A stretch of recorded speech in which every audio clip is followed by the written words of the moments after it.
Ya, baik.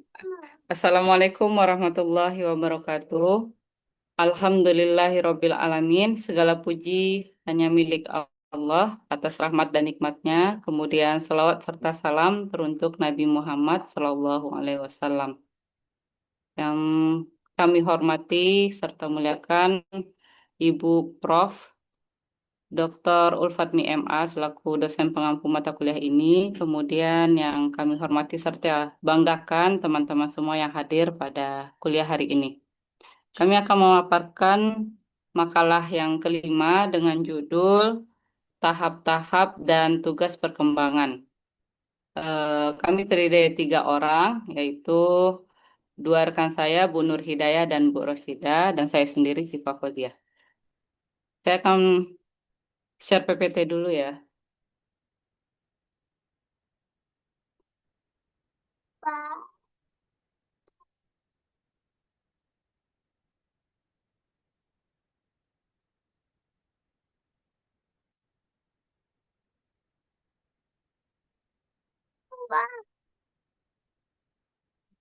Bagian awal saya yaitu latar belakang makalah ini. Pada setiap tahap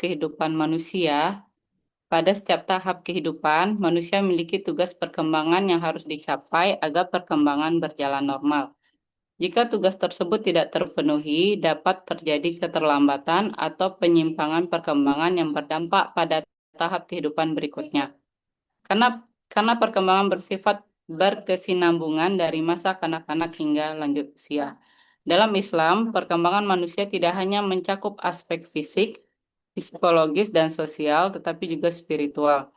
Perkembangan dipandang sebagai proses menuju kesempurnaan sebagai hamba Allah dan khalifah di bumi melalui peningkatan iman, ilmu, dan akhlak. Secara keseluruhan, makalah ini membahas tahap dan tugas perkembangan manusia serta meninjaunya dari sudut pandang Islam yang menekankan keseimbangan antara aspek duniawi dan spiritual.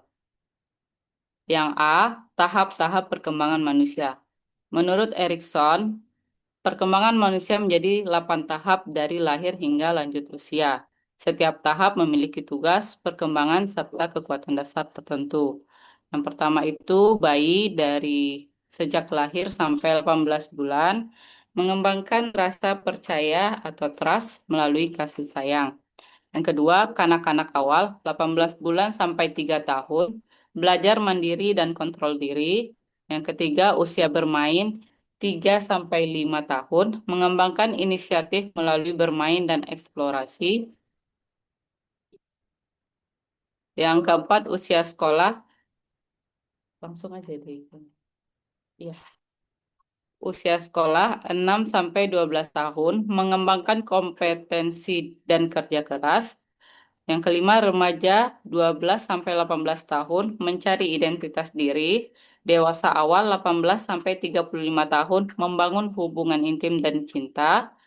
Yang ketujuh, dewasa pertengahan 35 sampai 55 atau 65 tahun mengembangkan generativitas yaitu berkarya dan memberi kontribusi. Yang kedelapan, dewasa akhir 55 sampai 65 tahun hingga wafat, mencapai integritas diri dan kebijaksanaan. Secara keseluruhan, setiap tahap saling berkaitan dan keberhasilan pada satu tahap menjadi dasar bagi tahap berikutnya. Selanjutnya, yang B akan dijelaskan oleh Ibu Nur Hidayah. Kepada Bu Nur Hidayah, dipersilakan.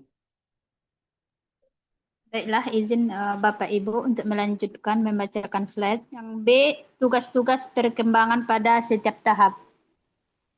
Yang pertama, masa kanak-kanak itu usia 2 sampai 12 tahun.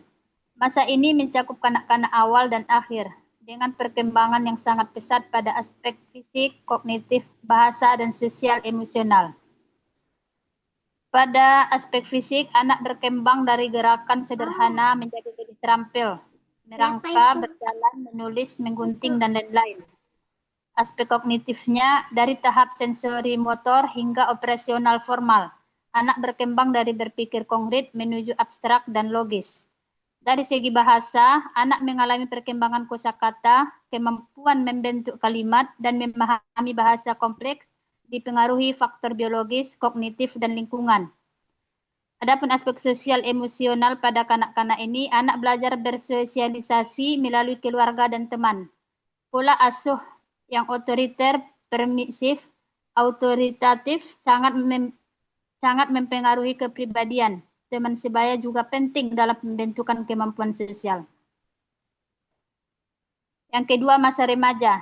Masa remaja itu umur 12 sampai 18 tahun. Remaja mengalami perubahan besar dalam fisik, kognitif, sosial, dan bahasa.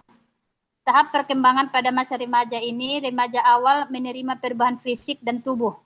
Remaja madya mencari kemandirian, hubungan sosial, dan belajar relasi dengan lawan jenis. Remaja akhir mempersiapkan diri untuk mandiri, karir, dan nilai hidup. Aspek fisiknya, pubertas, perubahan tubuh, dan fungsi reproduksi mulai aktif. Kognitif, mampu berpikir abstrak, logis, dan hipotesis. Aspek sosialnya lebih banyak berintegrasi dengan teman sebaya dan membentuk kelompok sosial. Bahasa dipengaruhi lingkungan keluarga, sekolah, dan teman sebaya.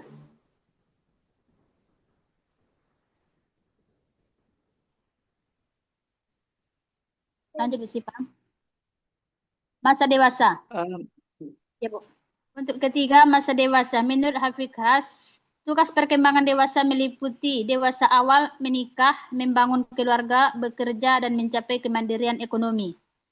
Untuk dewasa madya, membimbing anak, stabilitas kerja, dan keluarga, serta berkontribusi pada masyarakat. Pada tahap dewasa akhir, tugasnya menyesuaikan diri dari pensiun, perubahan fisik, menjaga kesehatan, serta mencapai kepuasan hidup dan menerima kematian. Setiap tahap kehidupan memiliki tugas perkembangan yang berbeda, mulai dari kemandirian dasar pada masa kanak-kanak, pencarian identitas pada remaja, hingga tanggung jawab dan bijaksanaan pada masa dewasa. Keberhasilan di setiap tahap menjadi dasar bagi keberhasilan tahap berikutnya.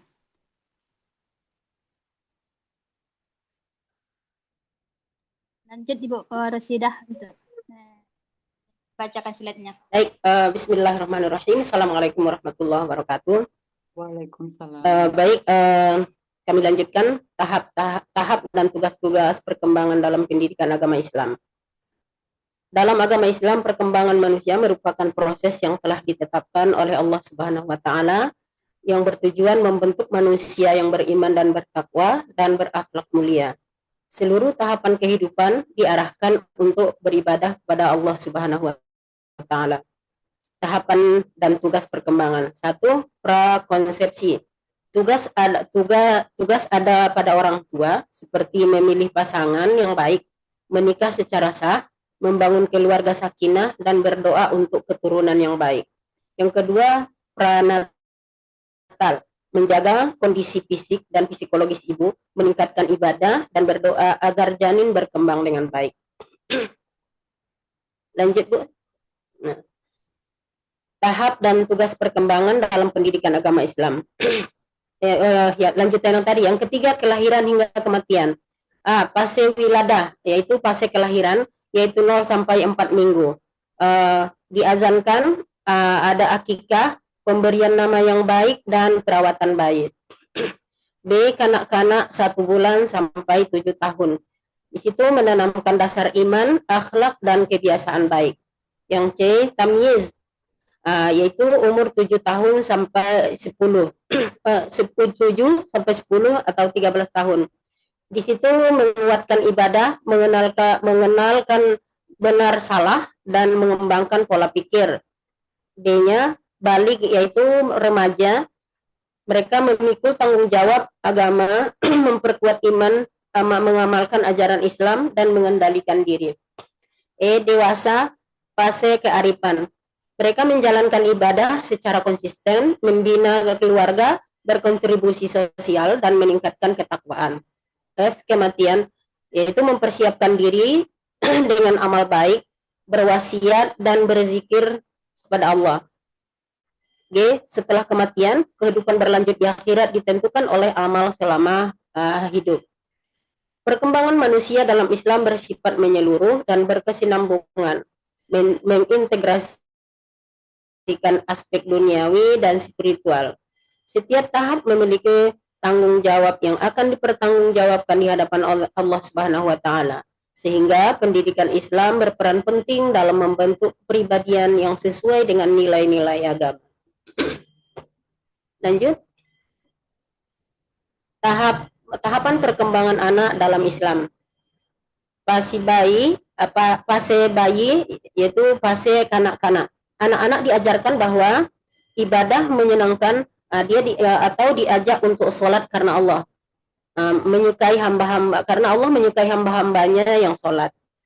Yang kedua 7 sampai 10 yaitu mumayyiz atau tamyiz, yaitu fase menumbuhkan potensi, mulai menumbuhkan bakat, banyak ekspedisi, ngobrol, belajar bertanggung jawab, diskusi. Anak mulai berpikir rasional. 11 sampai 15 yaitu fase menempo, yaitu atau mulai dia diajarkan untuk mandiri, merasa kesulitan, dia diberikan tangan, mengoptimalkan bakat dan potensi. Jika sudah ketemu, menemukan visi misi buat autobiografi. 16 sampai 40 tahun fase muda atau mukallaf bertanggung jawab penuh atas dirinya. Terima kasih. Inilah pemaparan makalah kami dari kelompok berapa ya? 7 atau 5? Kelompok 7. Mudah-mudahan nanti diberikan barokah buat kita pahami semuanya. Demikian, terima kasih. Wassalamualaikum warahmatullahi wabarakatuh. Waalaikumsalam.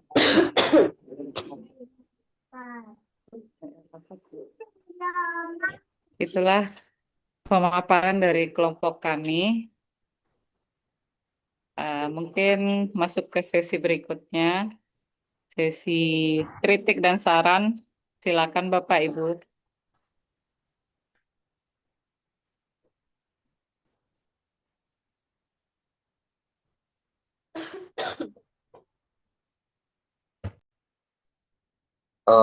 Ibu dosennya udah masuk, Kak?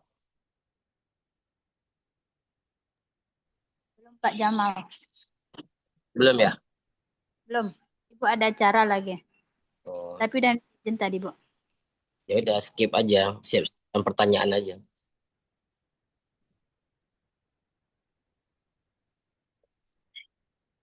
Agak dingin, ya sudah hujan malam. Bu Siva.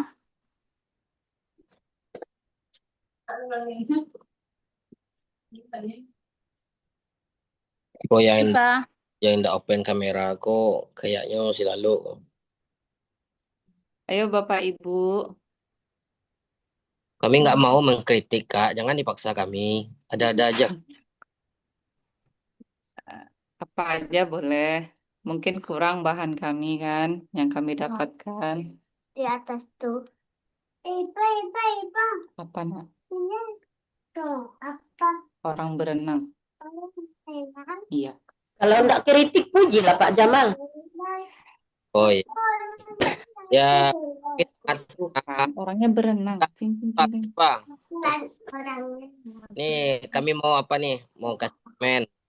Alhamdulillah kami sangat senang dengan penampilan pagi ini. Masya Allah, luar biasa. Penampilannya bagus, suaranya jelas, ada berisik-berisiknya. Ada, nggak ada bunyi mesin jahitnya, Bang Rocky. Pokoknya luar biasa lah, mantap. Nah, itu dia. Itu kan Pak Jamal. Tadi kami tidak memaksa mengkritik, tapi kami ingin pujian juga. Iya, itu Kak Siva. Ya, terima kasih Ustadz. Makasih Selamat Pak datang, Jamal Bu. yang baik hati.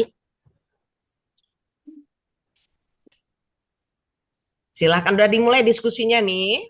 Udah, Bu, udah kami kritik, Bu. Lanjut ke sesi pertanyaan, Bu. Oke, silakan. Ini berapa makalah sekarang? 2? Satu, Apa Bu. 1? Oke, silakan. Baik, Bu. Baik, terima kasih atas apa ya, masukan ya, bukan ya, apresiasinya kepada Ustadz Jamal. Kemudian sesi diskusi. Silakan yang ingin bertanya boleh, membantah boleh. Silakan Bapak Ibu.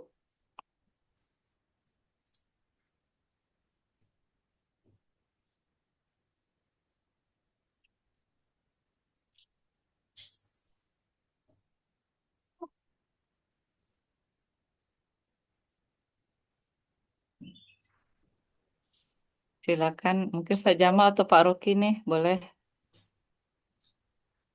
Kayaknya udah dipahami makalah kita dan tidak ada pertanyaan. Ada. Baik, Oh, ada Fitri Handayani. Oh ya, izin silakan Pak Roki. karena nggak ada yang bertanya. Sebenarnya tadi mau menanggapi apa pertanyaan-pertanyaan gitu kan. Tapi kalau nggak ada yang bertanya ya. Oke. Yang ringan ya Pak. Jadi yang jadi pertanyaan di sini setiap usia, setiap masa itu kan ada fase-fasenya gitu kan. Sehingga setiap fase ini kalau dilihat-lihat dari makalah ini tujuan akhirnya adalah tujuan yang sangat ideal gitu kan.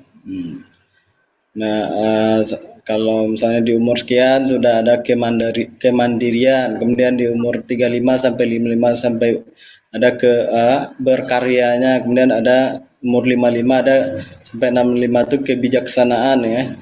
Itu kan ideal ya. Tapi yang jadi pertanyaan di sini apa sebenarnya yang membedakan seorang apa yang dimaksud dengan dewasa gitu. Karena memang yang kalau secara ideal ya kayak tadi itulah ya sesuai tingkatan umur. Tetapi saya ingin dari masing-masing pemakalah kira-kira yang dimaksud dengan dewasa itu apa gitu. Karena memang kadang umur saja yang kadang gitu kan, usia saya enggak gitu kan, tapi kepribadiannya bisa misalnya contoh kayak egois macam kan. Nah, gitu kira-kira. Jadi itu yang jadi pertanyaan. Sekian, terima kasih. Terima kasih kepada Pak Roki. Selanjutnya Bu Fitri Handayani, silakan Bu. Bismillahirrahmanirrahim. Terima kasih kepada moderator yang telah memberikan kepada saya kesempatan untuk bertanya. Yang ingin saya tanyakan di sini tentang perkembangan usia dari 3 sampai 5 tahun kalau nggak salah tadi saya baca dalam makalah. Mungkin ini agak sensitif ya pertanyaannya. Itu kan ada perkembangan anak itu terutama di dalam makalah dituliskan laki-laki di mana umur 3 sampai 5 tahun ini mereka suka menyentuh bagian dalamnya, bahkan suka menunjukkannya kepada orang lain gitu kan. Yang pertanyaan saya, apakah cuma anak laki-laki saja yang mengalami yang seperti itu, dan kira-kira apa penyebabnya, alasannya kenapa anak laki-laki 3 sampai 5 tahun itu mengalami hal itu gitu. Terus kita sebagai apa, kalau seandainya kita melihat anak kita yang seperti itu, bagaimana seharusnya sikap kita atau kalimat kita untuk memberikan pemahaman kepada mereka kalau itu nggak boleh gitu ya. Itu pertanyaannya di dalam makalah. Terus yang kedua, pertanyaan saya itu, kalau di dalam makalah kan udah dijelaskan tahap-tahap perkembangan anak gitu kan. Jika seandainya salah satu dalam tahap perkembangan anak itu ada kealpaan peran orang tua di situ, mungkin disebabkan orang tuanya sudah meninggal ataupun broken home gitu kan, bisa nggak kira-kira ditutupin kekurangan perkembangan pada tahap yang tertinggal itu gitu? Bisa dipahami moderator pertanyaan saya?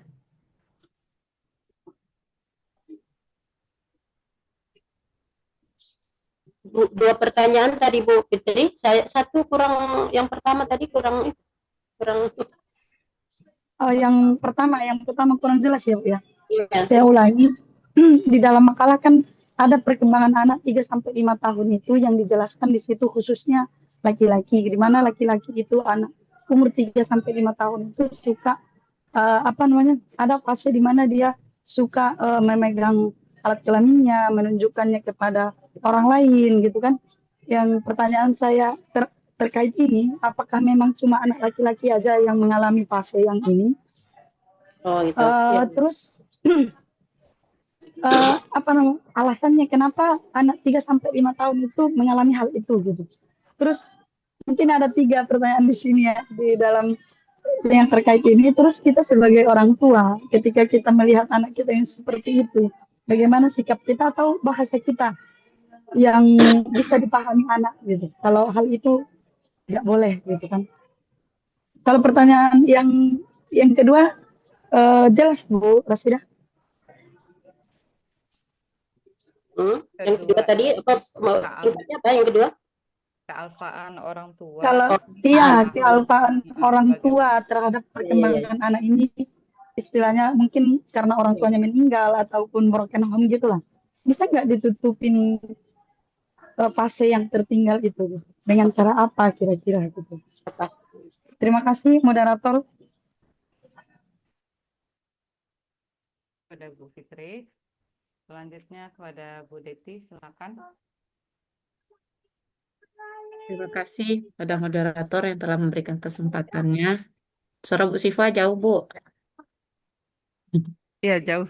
Ya, eh, tadi dalam presentasi makalahnya ada tahap yang dewasa tadi ya, dewasa awal berarti kan kalau saya sekarang tuh rasanya berarti di tahap dewasa awal kayak gitu ya kan ya.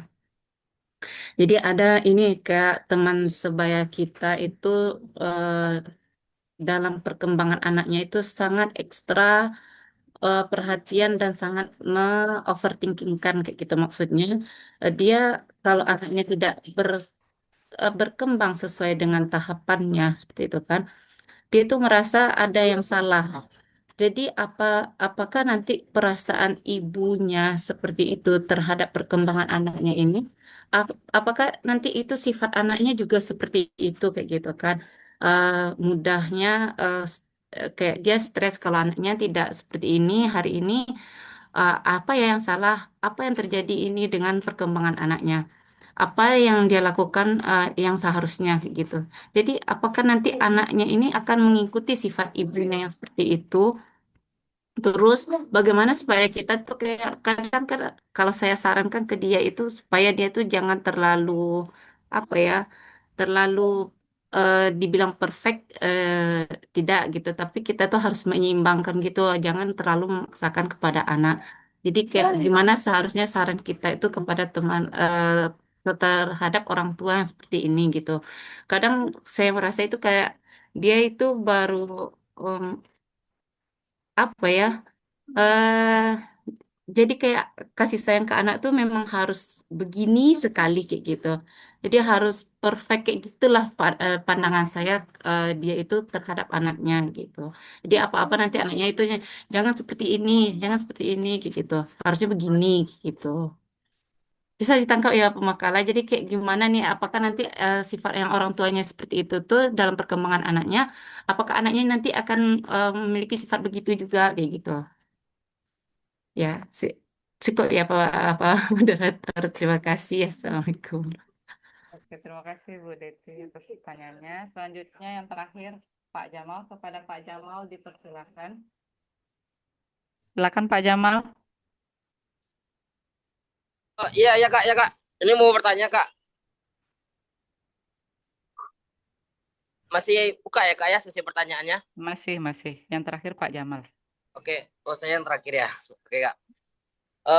Gini Kak, kan anak-anak sekarang di masa kecilnya kan berbeda dengan pola didikan di masa dulu. Sekarang kan sudah ada media sosial nih.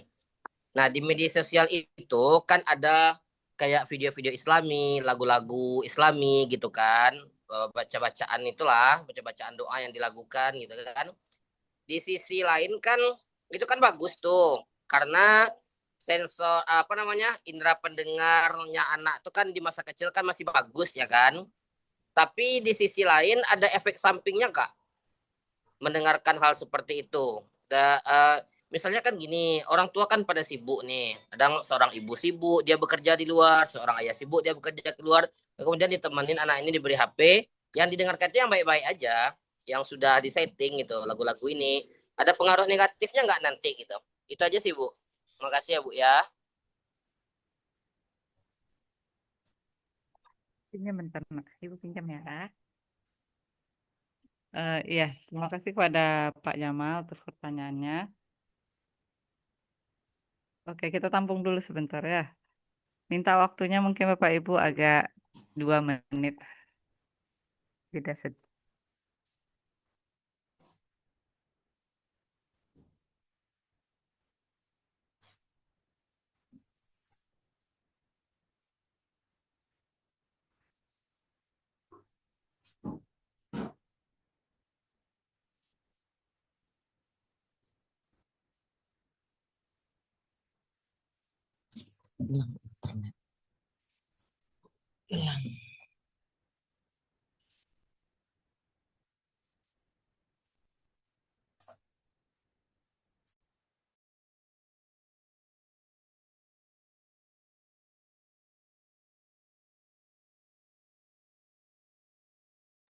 Baik, Bu Rusida atau Bu Nur Hidayah mau dulu atau saya? Kayaknya Bu Nur Hidayah mau jawab. Bu Nur Hidayah dulu. Bu Syifa aja dulu, Bu Syifa. Saya menambahkan, Bu. Oke, mohon bantuannya ya Ibu-Ibu. Saya coba menjawab pertanyaan. Mungkin pertanyaan pertama ya dari Pak Rocky. Maksud dewasa tuh kayak gimana gitu kan? Kalau idealnya setiap usia dan pada fasenya kayak gitu yang dipaparkan di makalah. Kadang kan orang usianya aja nih yang umurnya aja nih yang kayaknya dewasa tapi sikapnya belum. Kalau menurut saya pribadi dewasa itu mungkin eh benar sih, saya setuju dengan Pak Rocky gitu. Eh, ada orang yang umurnya aja yang dewasa tapi sikapnya belum. Itu menurut saya sih mungkin ada fase dia yang bukan terlewati ya. Dia melewatinya tapi eh apa dia? Dibilang gagal nggak juga sih, mungkin terlambat gitu. Nah, masih jadi umurnya terus naik tapi fase yang dia lewati yang sebelumnya itu belum selesai, belum tuntas. Jadi masih terbawa-bawa rasa egois, rasa apa lagi ya? Rasa kecewa atau apa gitu. Jadi menurut saya itu melewati fasenya itu belum bilang sempurna ya, belum pas gitu. Jadi ketika dia belum melewati, misalnya kayak ini, fase bayi yang 0 sampai umur 18 bulan.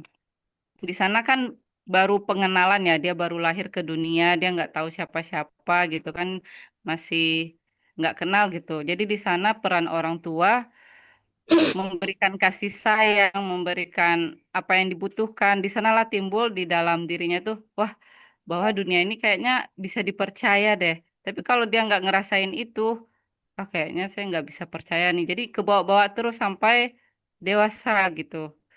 Cuman itu bisa diperbaiki di fase di mana dia udah mulai sadar. Jadi kalau menurut saya dewasa itu ketika kita udah sadar dengan apa yang kita lalui dan udah siap menerima apa yang sudah kita lalui.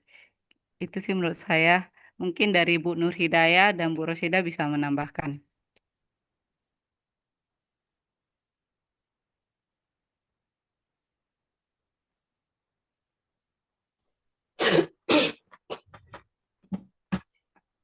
Ya, Bu Nur Hidayah atau saya? Ya loh. Baik, saya tambahkan sedikit tentang apa tadi ya, tentang dewasa ya tadi pertanyaannya. Ya Pak Rocky. Halo Pak Ya, Rocky. Ya, ah, ya kalau Pak Rocky tidak mendengar tuh kami tidak jawab. Nah, pertama ini terdengar ini cuman di mute kan mute mute. oh gitu. Sebagusnya kita diskusi ya. Artinya gini, kami tambahkan ya sedikit tentang dewasa menurut psikologis ya.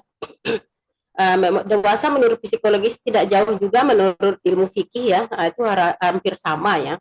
Nah, kalau dewasa itu pertama yaitu kalau apa umur ya, umur satu. Yaitu kalau di dalam apa dalam fikih itu umur 15 atau seterusnya itu sudah dinamakan juga dewasa, atau 17 sampai ke atas kalau menurut undang-undang negara kita ya, 17 itu sudah dikatakan mandiri dan dewasa. Nah, dan di situ akalnya juga sudah berfungsi sebagai orang dewasa ya, artinya orang yang sudah benar cara berpikirnya. Mukallaf itu kan dia sehat akal, sehat jasmaninya juga, atau jasmaninya tidak sehat. Misalnya kalau akalnya sehat itu dimasukkan juga dalam kondisi mukallaf. Tetapi ada juga jasmaninya, kalau saya ada pengalaman ya, ada juga jasmani anak ini tidak sehat, tapi umurnya sampai 18 tahun. Ada pernah saya melihat itu umur kondisi badan anak tuh sampai dia umur 18 tahun masih bayi. Tidak ada bedanya dengan umur bayi 3 bulan. Ini ada saya lihat itu. Itu kalau menurut saya itu tidak dikatakan juga dewasa. Dan karena di situ akalnya juga tidak bisa dikatakan seperti orang dewasa, dan juga kondisi fisiknya juga gitu. Tetapi hal-hal yang serupa pada ini adalah wanita perempuan, tapi hal yang serupa bagi anak ini seperti perempuan dewasa ada. Contoh dia haid itu ada juga. Tetapi umur bayinya atau umur fisiknya hanya seperti umur 3 bulan, tidak bisa duduk, tidak bisa mengapa-ngapa. Nah, itu kalau menurut saya itu bukan dikatakan mukallaf atau dewasa ya, tidak dikatakan dewasa. Jadi kalau menurut saya dewasa itu adalah sempurna akal, sehat, jasmaninya juga, dan rohaninya juga. Itu menurut saya dikatakan dewasa. Dan dia sudah dapat bimbingan yang maksimal gitu, sesuai umurnya. Itu tambahan dari saya. Mungkin ada dari Bu Nur Hidayah.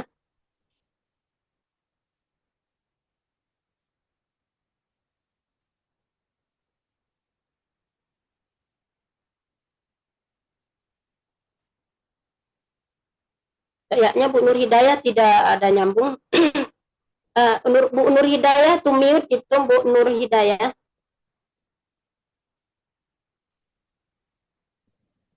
Ini susah ini. Ada.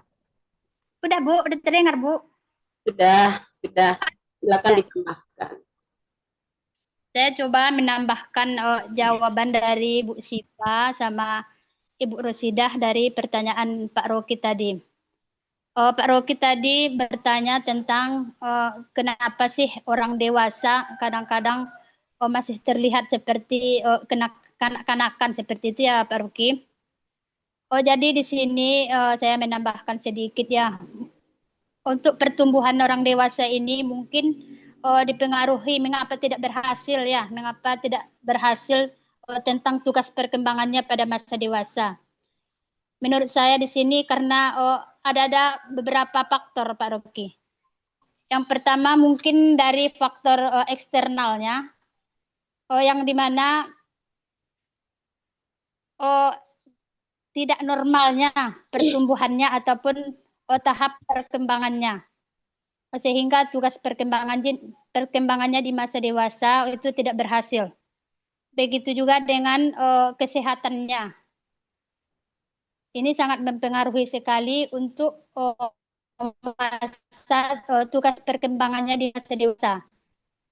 Kita melihat kesehatan dari bayi sampai remaja, kanak-kanak, remaja sampai dewasa. Ini sangat mempengaruhi sekali dari segi kesehatannya. Kemudian motivasi. Faktor dari motivasi keluarga. Nah, itu juga sangat berpengaruh sekali terhadap tugas perkembangannya pada masa dewasa. Apabila kita kurang motivasi dari keluarga ataupun lingkungan, itu sangat berpengaruh sekali terhadap tugas perkembangan kita di masa dewasa, sehingga tidak terpenuhi apa-apa yang harus menjadi tugas kita pada masa dewasa tersebut. Kemudian ada faktor internalnya. Adapun faktor eksternal. Yang tadi faktor eksternal, yang kedua faktor eksternalnya itu mungkin pola asuh. Kalau kita tidak dapat pola asuh yang baik dari keluarga dari kecil, sampai dewasa pun insya Allah tugas perkembangan kita itu tidak akan baik. Kemudian begitu juga dengan lingkungan sekolah. Pada tahap-tahap seperti kita waktu sekolah, umpamanya tahap remaja ataupun dewasa awal, itu pas kita sekolah, apabila lingkungan kita tidak baik, maka tugas perkembangan kita pun akan di masa dewasa itu tidak akan baik. Kemudian lingkungan pergaulan itu sangat berpengaruh sekali terhadap pertumbuhan kita atau tugas perkembangan kita pada masa dewasa. Nah, jadi itu menurut saya mengapa kita tidak tumbuh atau tidak melaksanakan tugas perkembangan ini pada masa dewasa, itu karena ada dua faktor tadi, faktor eksternal, kemudian faktor internal. Demikian Pak Rocky. Wassalamualaikum warahmatullahi wabarakatuh. Waalaikumsalam warahmatullahi wabarakatuh. Itu pemaparan dari kami, Bapak Ibu. Mungkin ada yang ingin menambahkan? Tidak ada sepertinya. Saya kembalikan kepada Pak Rocky. Kepada Pak Rocky dipersilakan. Ya boleh kalau ada yang mau menambahkan ya. Jadi kesimpulannya, jadi berdasarkan pendapat dari Bu Syifa juga Bu Nur Hidayah itu hampir mirip ya. Jadi ada fase yang belum sempurna gitu. Berarti kalau seperti itu bisa dikatakan karena tadi Bu Nur Hidayah belum ada pertumbuhan yang tidak normal. Jadi bisa dikatakan orang itu belum normal berarti ya. Nah, jadi bisa dianggap, jadi gitulah kalau misalnya belum dewasa ya berarti kita anggap aja dia belum normal gitu ya. Nah, gitu kesimpulannya, belum normal ya orangnya gitu. Boleh kalau ada yang kasih komentar. Kalau enggak kita cukupkan. Oke. Baik Bapak Ibu, mungkin nanti akan ditambahkan oleh Bu Prof ya. Selanjutnya, terima kasih Pak Rocky atas tanggapannya. Moderator, saya beri kesempatan sedikit sekali diskusi kita karena ini kan S2 ini. Coba 2 lagi pertanyaan, silahkan. Iya Bu, ada 3 lagi pertanyaannya Bu. Oh masih ada ya? Oh saya kira ini udah habis ini. Oke silahkan. Silahkan. Mungkin Bu Sipa kita pangkas aja pertanyaan gitu gimana, karena Bu Profnya ada itu gimana? Oh enggak apa-apa. Enggak apa-apa. Lanjut aja. 3 pertanyaan itu. Nanti jam 9 saya masuk nanti ya. 9:10 baru saya masuk. Oke, silakan. Baik, pertanyaan yang perlu izin ya Ibu. Pertanyaan dari Bu Fitri Handayani.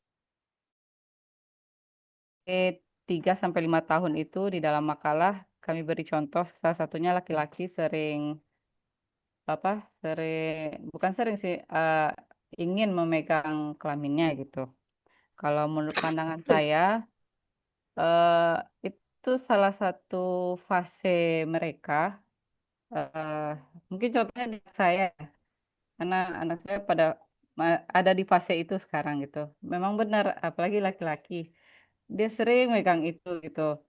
Sampai saya bilang, itu nggak boleh ya. Itu kalau di depan orang malu kita, nggak enak dilihat. Tapi setelah saya baca gitu, memang benar di fase itu dia merasa ingin tahu dengan dirinya. Ini mulai sadar gitu, oh saya ini hidup, ada tangan, ada mulut. Kalau di fase sebelumnya mungkin dikenalin orang tua ini mulut, ini hidung, ini itu gitu.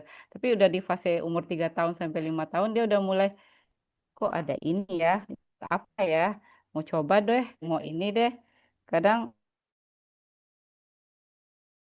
mau megang kelaminnya ini buat apa ya? Oh ternyata pipis yang keluar gitu. Jadi di sana tuh fase dia sensori juga mengenal, oh ini namanya ini, kelaminnya ini gitu. Jadi kadang dia ibu ini kok kayak gini, kok yang punya kakak beda gitu. Nah, di sana peran orang tua harus memberitahu sesuai dengan bahasa mereka gitu. Jadi itu fase kalau menurut yang saya baca itu fase yang normal, tapi orang tua juga harus hati-hati gitu. Kalau itu keseringan berarti eh harus waspada gitu. Harus ini apa ya? Bukan langsung memarahinya tapi melarangnya dengan cara lembut kayak gitu.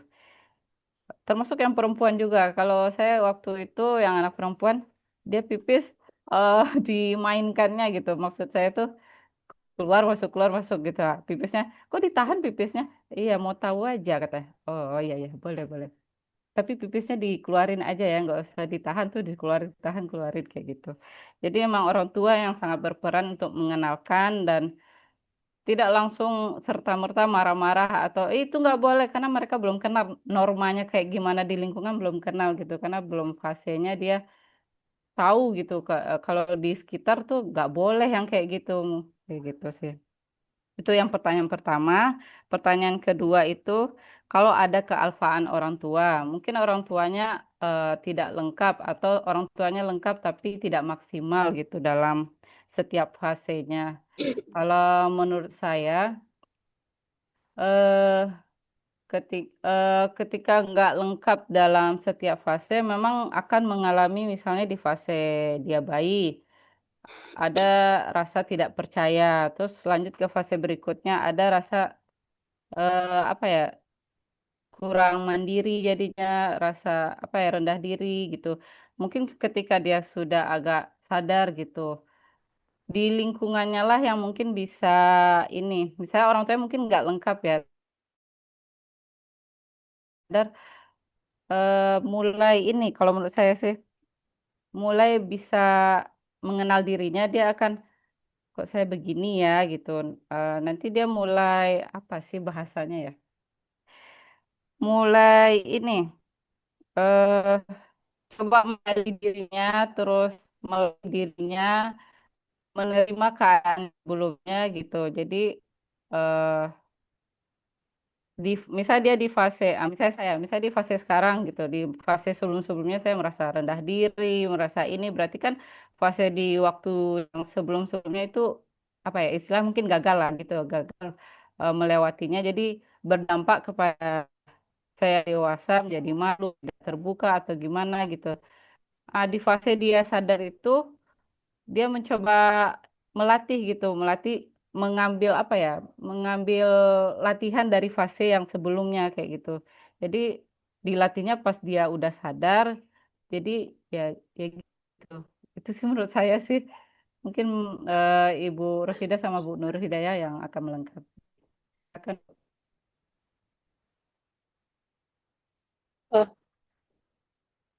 baik Bu Siva, saya mungkin tidak jauh juga penambahannya dari Bu Siva, hampir sama, yaitu tadi anak-anak yang sering memegang apa namanya itu ya alat-alat kelaminnya. Menurut saya itu hal yang menurut apa itu adalah hal yang biasa tetapi perlu diarahkan begitu ya. Artinya anak-anak ini memang mengenal dirinya tadi. Nah, disitulah peran orang tua tadi, jangan sampai lengah bahwa dia itu adalah seorang laki-laki dan ini adalah seorang perempuan. Sehingga anak-anak ini kan harus tahu dia tubuhnya ya, tubuh manusia itu seperti ini gitu. Dan juga tidak seperti tadi memang tidak boleh dimarahi, tapi kita memberikan suatu apa namanya ya kalau ini nanti dipegang dan diperlihatkan oleh ke orang lain itu adalah berupa dosa misalnya seperti itu tapi dengan bahasa yang paling dikenali oleh anak memang tidak boleh kita malu gitu nah sehingga kita menanamkan kepada anak tuh memang kalau dia memperlihatkan auratnya itu memang itu malu gitu nah kita harus diperkenalkan kepada anak tuh itu malu kita tidak boleh dilihat orang nah, itu adalah anggota tubuh kita yang harus tidak boleh dilihat orang. Nah, itu mungkin salah satunya.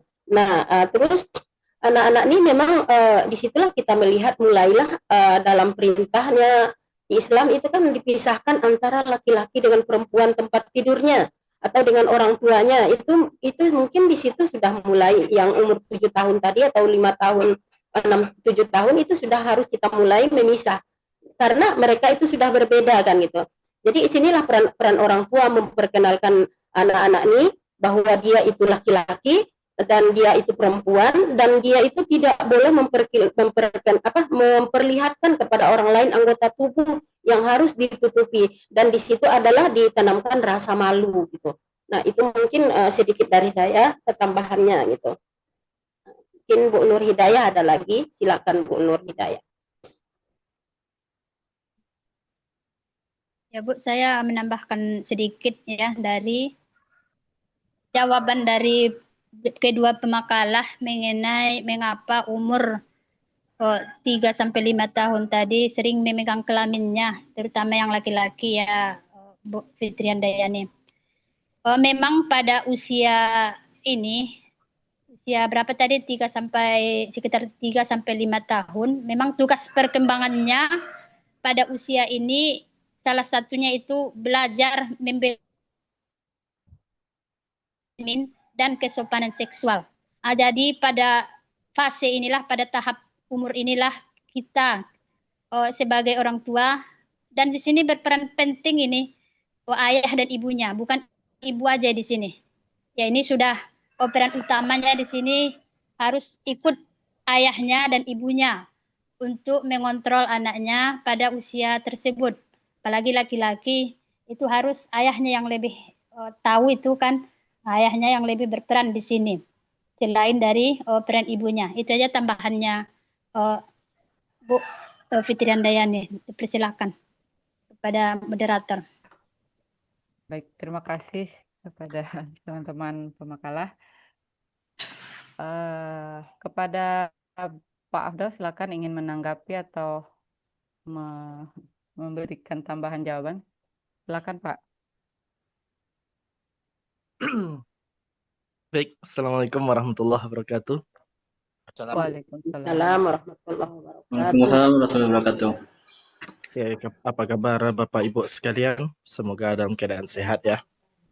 Baik, Amin.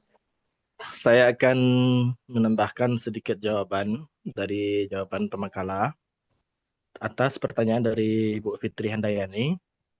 Jadi fenomena itu, fenomena anak memperlihatkan kemaluannya, ini sebenarnya seperti yang dikatakan pemakalah itu adalah hal yang biasa.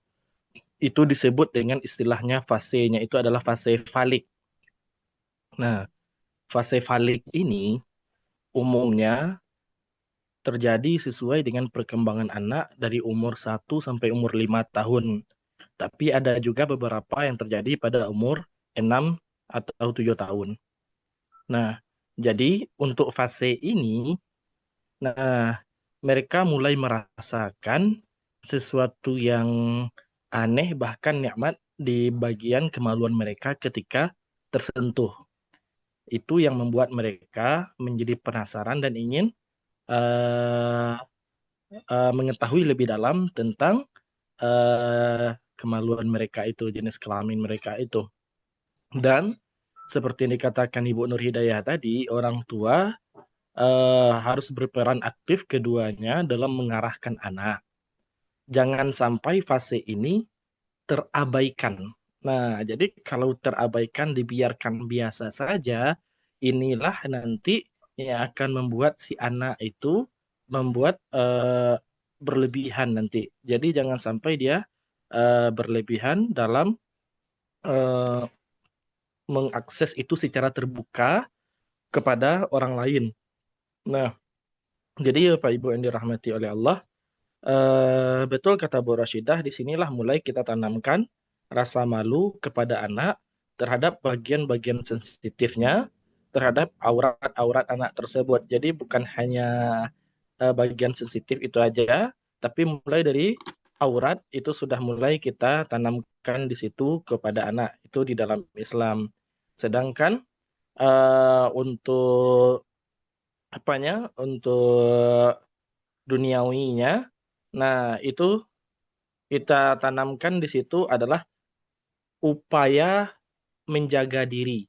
Nah, jadi kalau kita biarkan dia terbuka, otomatis di situ dia tidak bisa menjaga diri, dia tidak bisa menjaga kehormatannya, dan membuat orang menjadi menganggap kita aneh atau apa segala macam. Jadi ya sesuai dengan bahasa yang dipahami anak gitu. Dan itu tidak salah, itu tidak menyimpang. Nah, karena emang ada fase itu pada setiap anak gitu. Dan jika anak kita tidak masuk ke dalam fase itu, nah ada dua kemungkinan. Yang pertama, dia telah paham bahwasanya itu adalah bagian sensitif. Yang kedua, mungkin perkembangannya agak sedikit lambat. Nah, karena ada orang memang talambek gadang itu emang ada gitu. Nah, jadi itu tambahan dari saya. Terima kasih. Assalamualaikum warahmatullahi wabarakatuh. Waalaikumsalam warahmatullahi wabarakatuh. Ada lagi yang lain Bapak Ibu ingin menambahkan? Izin, Bu. Silakan Pak Rocky. Baik, jadi seperti yang sudah disampaikan juga sebenarnya itu memang normal ya. Karena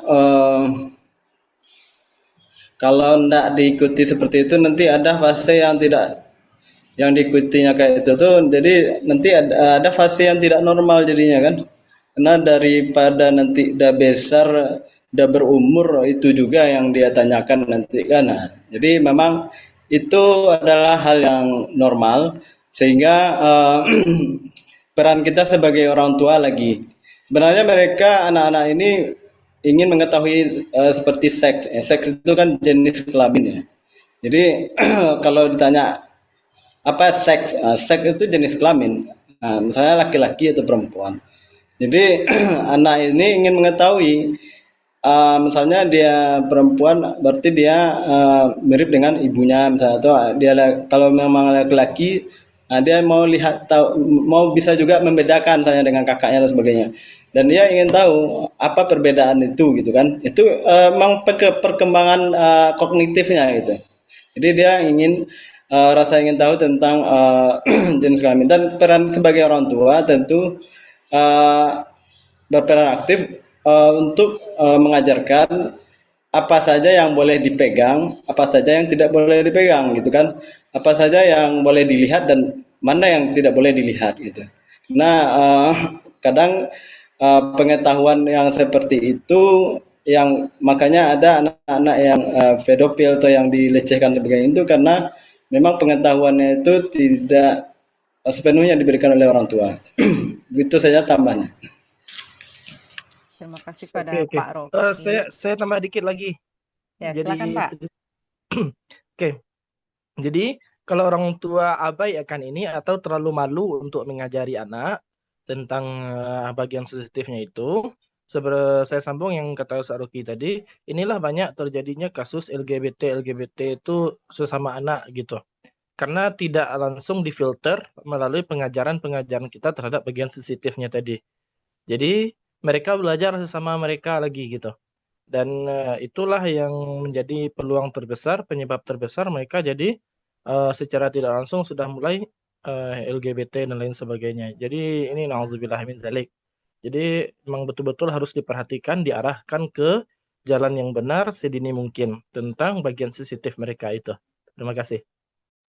Oke, terima kasih Pak Rocky dan Pak Afdal. Kita cukupkan. Saya kembalikan kepada Bu Fitri Handayani. Bagaimana Bu tanggapannya? Satu lagi Bu Sipa, pertanyaan beliau itu kan satu lagi itu. Oh, tadi belum langsung Ibu jawab ya? Belum langsung itu. Artinya apabila orang tua itu ada kealpaan dalam mendidik atau kapan psikologi, itu belum rampung tadi itu. Bisakah diapakan kembali kan begitu? Iya benar. Oke, lanjut saja Bu Sipa yang ketiga. Karena kita juga udah jam 9 kurang 5 nih. Kurang 3. Ya, Ibu. Tadi saya udah jawab. Maaf, tadi saya terlempar. Ya, nggak apa-apa Bu. Gimana Bu Fitri Handayani atas jawaban? Ya, Masya Allah, saya ucapkan terima kasih atas semua jawaban yang diberikan pemakalah sama penambah. Tadi sebenarnya jaringan saya mulai dari tadi Bu Stika ngomong itu terputus, makanya kadang.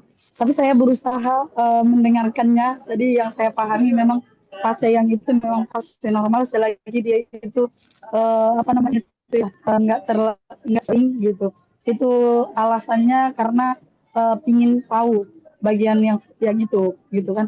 Terus cara kita untuk memberikan yang saya tangkap tadi dengan bahasa yang lemah lembut dan memberikan alasan yang bersifat edukasi.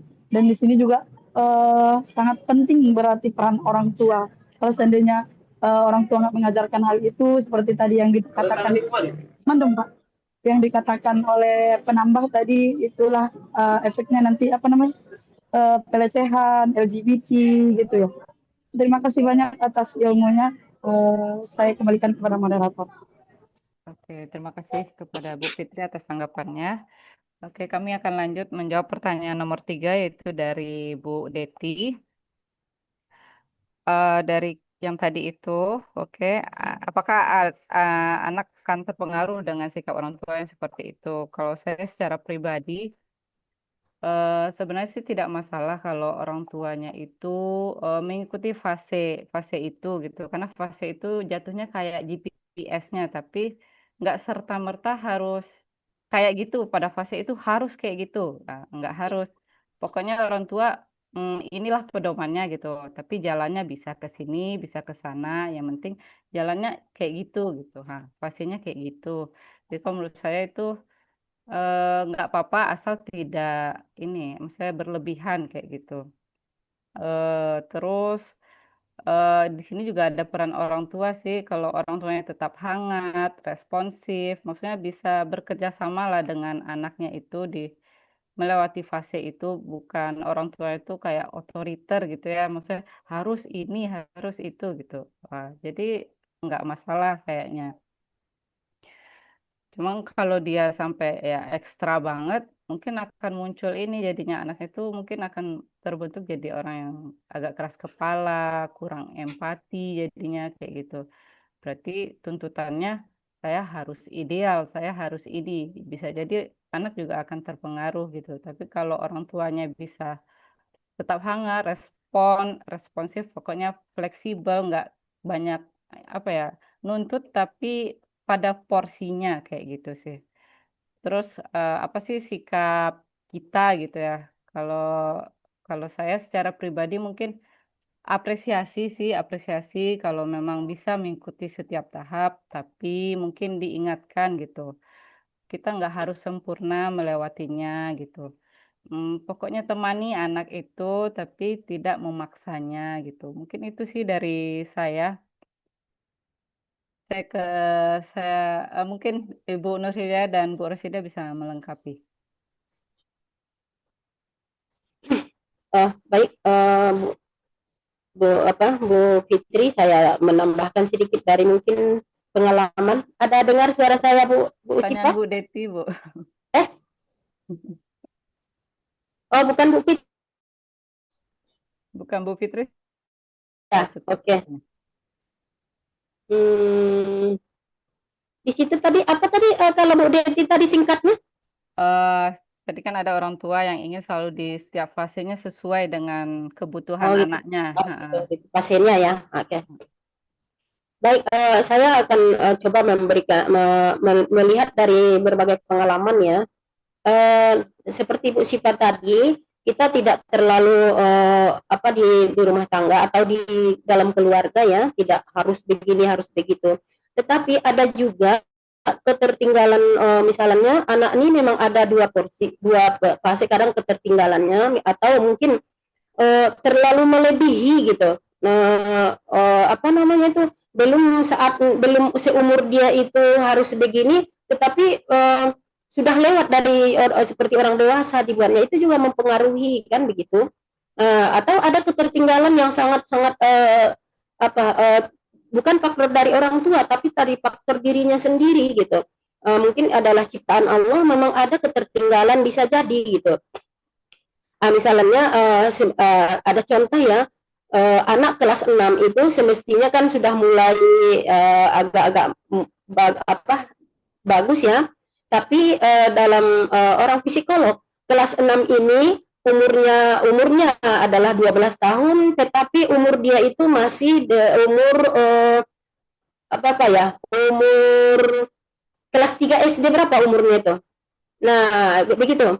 Jadi pengalaman yang saya lihat seperti itu ketertinggalan dari memang dia tercipta seperti itu kalau menurut saya. Karena kalau kita lihat orang tuanya perfect, bagus, dan juga tidak ada memberikan tidak ada ketinggalan, dan orang tuanya juga mengatakan seperti itu. Tapi dalam hal akalnya dan dia dirinya itu umur kelas 6 hanya dia seperti kelas 3. Contohnya, kelas 6 masih bisa dia pipis di dalam kelas tanpa ada rasa malu gitu. Jadi itu adalah mungkin ketertinggalan dari menurut psikolog ketertinggalan apa namanya itu. Umur sudah 12 tapi umur seperti 9 tahun begitu. Ada ketertinggalan seperti itu. Itu bukan, kalau menurut informasinya itu tidak faktor orang tua, tidak, hanya dari dia sendiri, anak itu sendiri seperti itu.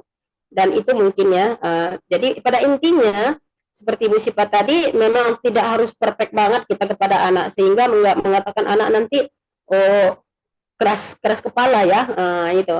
Jadi seperti tadi kita memberikan kasih sayang lah begitu, dan berteman gitu. Itulah, itu mungkin tambahan dari saya. Bu Nur Hidayah mau menambahkan? Oh ya, silakan. Cukup aja dulu, Bu. Ya. Oke. Yang lain ada yang ingin menambahkan? Tidak ya? Oke, mungkin saya kembalikan langsung kepada penanya. Bagaimana penanggapnya penanya? Baik, berarti kan nanti anak itu bisa jadi kayak tadi kata Bu Siva kan keras kepala karena orang tuanya kayak memaksakan sekali ya kan kayak gitu.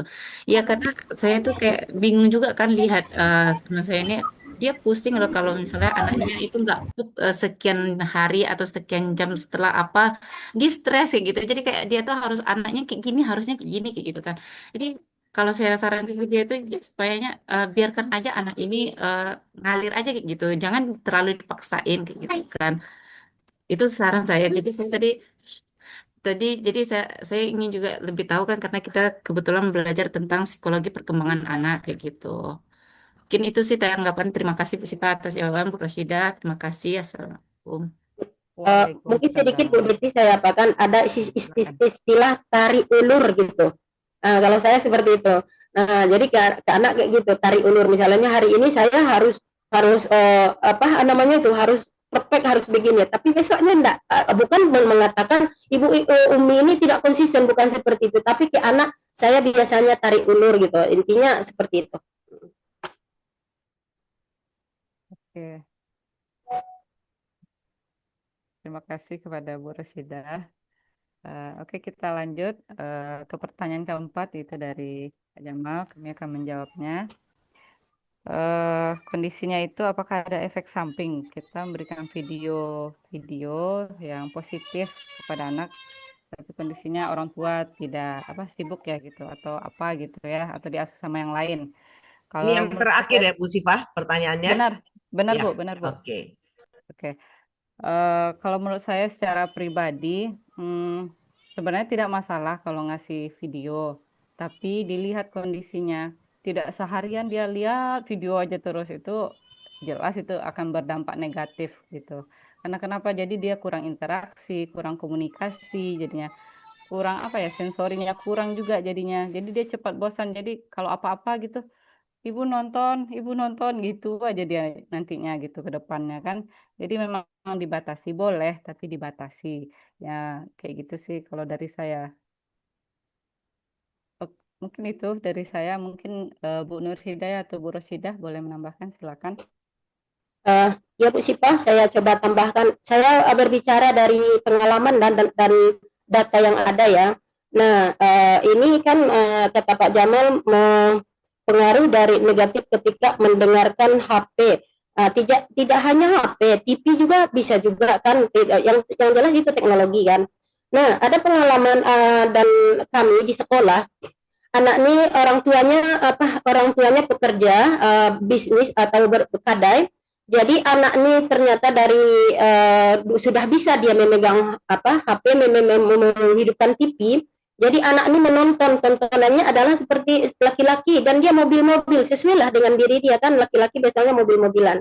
Nah, ternyata sangat pengaruhnya sangat-sangat apa namanya itu tidak benar, sehingga anak ini ketika kita ngomong dia tidak nyambung gitu. Jadi di sekolah dia guru menyampaikan pelajaran dia tidak ngeh itu, tidak ada yang tahu apa yang disampaikan. Nah, setelah diperiksakan kepada orang psikologi, ternyata anak ini terlalu banyak menonton TV dan dia terlalu sibuk dengan dunia dia sendiri tanpa melihat lingkungannya, tanpa merespon apa yang disampaikan. Sehingga anak ini lama terapinya. Terapinya kalau tidak salah, anak ini sekitar 3 tahun di terapi, barulah dia normal kembali, bisa merespon apa yang disampaikan kepada dia.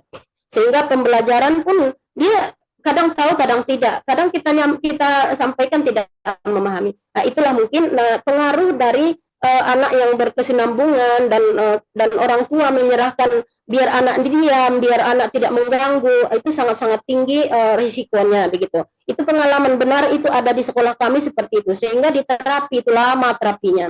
Kata mamanya sekarang barulah 3 tahun di terapi anak itu barulah dia normal kembali seperti biasa. Nah, itu mungkin dari saya tambahannya. Bu Nur Hidayah ingin menambahkan, Bu? Ya, Bu. Silakan, Saya Bu. menambahkan sedikit dari jawaban kedua pemakalah, yang dimana tadi pertanyaan Bapak Jamal tadi ya, anak-anak zaman dahulu beda pola asuhnya dengan sekarang. Yang dahulu mereka tidak punya HP ya, seperti kita sekarang ini, anak-anak kita sekarang ini. Di sisi lain ada positifnya dan di sisi lain ada negatifnya. Ya, untuk menambahkan saja ya, dia di sini tadi harus berperan penting juga tadi orang tua. Jadi orang tua ini benar-benar menyaring ya, benar-benar menyaring apa-apa yang dilihat anak-anak kita, baik itu di HP ataupun alat elektronik lainnya. Apakah itu baik untuk perkembangannya atau tidak? Nah, jadi itu sangat diperlukan sekali untuk perhatian dari orang tua untuk menyaring hal-hal yang dilihat anak atau tonton anak di HP ataupun di alat elektronik yang lainnya. Demikian kepada pemakalah, kepada moderator dikembalikan. Baik, terima kasih kepada Bu Nur Hidayah, Bu Rosida. Saya kembalikan langsung kepada Pak Jamal. Apa tanggapannya, Pak? Ya, alhamdulillah. Terima kasih, Bu. Jawabannya cukup memuaskan ya, detail banget. Semua pemakalahnya memberikan jawaban yang memuaskan gitu. Terima kasih yang sebesar-besarnya diucapkan kepada ibu-ibu semua. Terima kasih Pak Jamal. Baik Bapak Ibu, itulah diskusi kita. Kita cukupkan sampai di sini. Selanjutnya akan diserahkan kepada Bu Prof. Ulfatmi. Kepada Bu Prof, dipersilakan. Baik, tadi sudah berlangsung diskusi ya. Saya akan memberikan beberapa tambahan. Ini saya sudah jadi host nih ya untuk bisa share ya. Benar Bu, sudah Bu. Oke.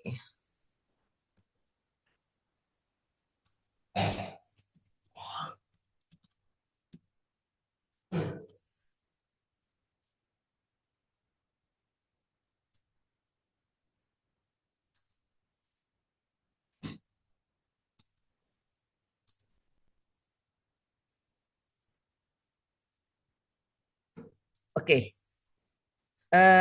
Kita bicara tentang tahap-tahap dan tugas perkembangan manusia. Nah, ada beberapa pengertian yang Anda harus memahami ya sebagai seorang pendidik di dalam psikologi perkembangan itu. Pertama disebut dengan pertumbuhan atau growth. Apa itu pertumbuhan? Nah, ini berbeda dengan perkembangan ini ya. Pertumbuhan itu adalah pertambahan atau kenaikan dalam ukuran dari tubuh yang ini bisa diukur gitu ya. Nah, kemudian perkembangan itu ini memiliki makna yang luas ini. Nah, jadi perkembangan itu berlanjut itu sepanjang rentang kehidupan. Dia melibatkan pertumbuhan, tetapi juga melibatkan hal-hal lain. Tidak saja perkembangan itu aspek psikis, aspek fisik ya. Nah, kemudian aspek sosial dan lain-lainnya. Yang ketiga disebut dengan kematangan. Kedewasaan atau kematangan yang disebut dengan maturation. Nah, kematangan atau kedewasaan ini sebuah perubahan yang disebabkan oleh cetak biru genetik dari kita masing-masing. Nah, kita ini kan ada unsur-unsur ini, unsur bawaan, unsur dari pendidikan diterima dari lingkungan keluarga, lingkungan pendidikan maupun lingkungan masyarakat. Nah, kematangan ini adalah kemampuan bagaimana melihat seseorang itu matang atau dewasa. Walaupun orang yang mungkin dia sudah berada pada tahap perkembangan usia dewasa, tapi ternyata belum matang. Kita melihat dari mananya itu. Kita melihat ya kemampuan seseorang itu untuk memahami. Itu indikator yang pertama itu. Bisa dia memahami. Kemudian menghayati. Kemudian mengaplikasikan nilai-nilai luhur itu dalam kehidupan sehari-hari. Nah, itu indikator kematangan. Ya. Atau ia juga memiliki kemampuan pengendalian diri yang bisa kita lihat. Dia punya self control. Jadi tidak meledak-ledak dia. Tidak egois dia. Dan tidak mudah ya dia melakukan reaksi-reaksi yang provokatif.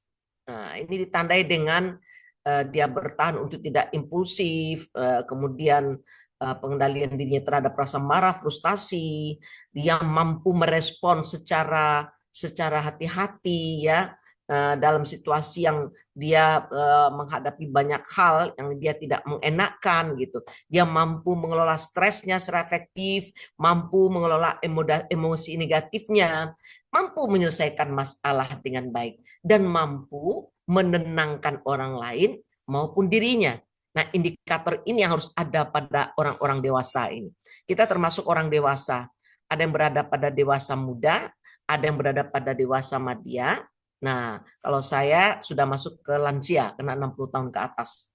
Nah, yang terakhir itu adalah perubahan atau change. Nah, perubahan ya. Ada beberapa hal yang tadi sudah dijelaskan. Jadi ada tugas perkembangan, ada tahap perkembangan. Kalau saya tidak lagi perlu menjelaskan tugas perkembangan, tadi sudah dijelaskan di dalam makalah juga, dan Anda juga bisa baca di dalam beberapa buku ya. Mulai dari tugas perkembangan masa kanak-kanak itu apa harus terjadi, 0 sampai 6 tahun kita ukur itu. Apakah itu sudah terwujud pada anak kita? Kemudian pada anak sekolah dasar itu tugas perkembangan seperti apa yang harus terwujud di situ. Nah, Anda ukur itu. Nah, kalau Anda menjadi guru sekolah dasar, kalau Anda menjadi guru anak SMP dan SMA, ini yang harus Anda ukur ini. Apakah mereka sudah sampai pada tahap ini? Nah, kemudian tugas perkembangan masa dewasa, mulai dari muda, pertengahan, tadi madya ya, dan lanjut. Nah, ini dia yang harus tercapai ini. Jadi kalau misalnya dewasa muda itu 18 sampai 40 tahun, dia sudah bisa membangun karir, dia bisa menjalin hubungan intim ya dan membentuk keluarga. Nah, kemudian mencapai puncak karir, kemudian besarkan anak, menghadapi tantangan, kemudian menikmati masa pensiun ini kalau yang usia 60 tahun ke atas, menjaga kesehatan, membangun hubungan sosial yang positif. Kalau ada yang orang sudah pensiun itu, dia ternyata tidak bisa membangun hubungan positif dengan orang lain ya. Dia merasa sangat merana pada saat pensiun. Nah, itu berarti ada yang maladjustment dari tugas perkembangannya itu, ya. Bisa terjadi post-power syndrome. Kita biasa pada saat itu menjabat kita jadi orang penting. Sekarang pensiun tidak jadi siapa-siapa lagi. Nah, tidak bisa dia menerima itu. Nah, ini tugas perkembangan. Sekarang kita melihat bagaimana tahap perkembangan bedanya dengan tugas perkembangan tadi. Tahap perkembangan itu tadi mulai dari masa bayi, masa batita, bayi itu pada umur 1 tahun, balita ya, kemudian batita 3 tahun 0 sampai 1 sampai 3 tahun, kemudian balita sampai 5 tahun, usia prasekolah 6 sampai 7 tahun itu ada juga usia prasekolah disebutkan usia 3 sampai 6 tahun, usia sekolahnya 6 sampai 12 tahun, remajanya 12 sampai 18, usia dewasa muda tadi dikatakan 18 sampai 40, 40 sampai 60 dewasa madya, dan usia lanjut usia itu di atas 60 tahun. Nah, sekarang saya ingin share, karena tadi saya melihat ya, kita fokus kepada betapa pendidikan itu, ya, kita melihat pertumbuhan perkembangan anak pada usia-usia yang tadi disebutkan, usia mulai dari bayi. Nah, ada usia yang sebenarnya diabaikan oleh banyak orang ya dalam mendidik. Usia yang sangat berpengaruh itu terutama mulai dari prenatal. Kalau dalam Islam itu mulai dari periode prakonsepsi. Ketika kita memilih pasangan hidup itu, motivasi apa kita memilih pasangan hidup itu? Ya, kalau Rasulullah memberikan tuntunan, satu, agama dan akhlak. Yang kedua, keturunannya perlu diperhatikan. Kesekufuannya perlu diperhatikan. Kenapa Rasulullah betul-betul mewanti-wanti 3 poin penting itu perlu sekali diperhatikan memilih pasangan hidup. Karena apa? Ketika kita menikah, pendidikan pranatal itu sudah berlangsung.